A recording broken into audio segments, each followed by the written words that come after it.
pàtàkì ẹ̀yin ọmọ Yorùbá tó ṣẹlẹ̀ ń jọ ohun tí a mú wá sí ojú ìwòran wa òun náà ni òǹkà ilẹ̀ Yorùbá gẹ́gẹ́ bí mo ṣe ń kọ́ wa bọ̀ náà ni ẹ wo ohun tó wà nínú igbá àtẹ yìí owó ẹyọ yìí mo dúró lórí ẹgbàáta ìyẹn ni pé 2000 cowries times 3 ẹgbàáta tí àwa pè tiwa ní sílè kan àbọ̀ àwọn olóyìnbó pè tiwọn ní 15 kọ́bọ̀ ẹ jẹ́ kí n kúrò lórí ẹgbàáta kí n bọ́ sí ẹgbàárin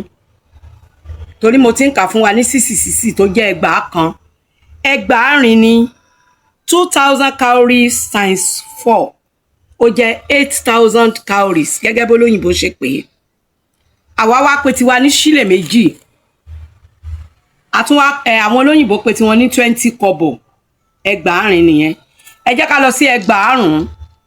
2000 cowries times 5 ó jẹ́ 10,000 cowries lọ́dọ̀ àwọn olóyìnbó wọ́n pè tiwọn ní 25 kọ́bọ̀ àwọn oní Yorùbá pè tiwa ní sílè méjì àbọ̀ ẹ já wa lọ sí ẹgbàáfà ìyẹn ni pé sísì lọ́nà mẹ́fà ẹgbàá kan ní sísì kan sísì lọ́nà mẹ́fà ó jẹ́ ẹgbàáfà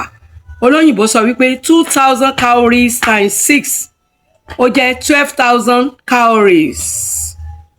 olóyìnbó pè tiwọn ní 30 kọ́bọ̀ ní ìṣirò owó tá à ná láyé ìsìn àwa pè tiwa ní sílè mẹ́ta ẹ jẹ́ mẹ́nu dúró náà nítorí ìdí èyí gbogbo bí tí ẹ bá ti rí fídíò Culture by Ade Anade ẹ like ẹ comment ẹ follow ẹ share bí ẹ ti ń gbéṣẹ́ wa sókè iṣẹ́ yẹn á lọ viral.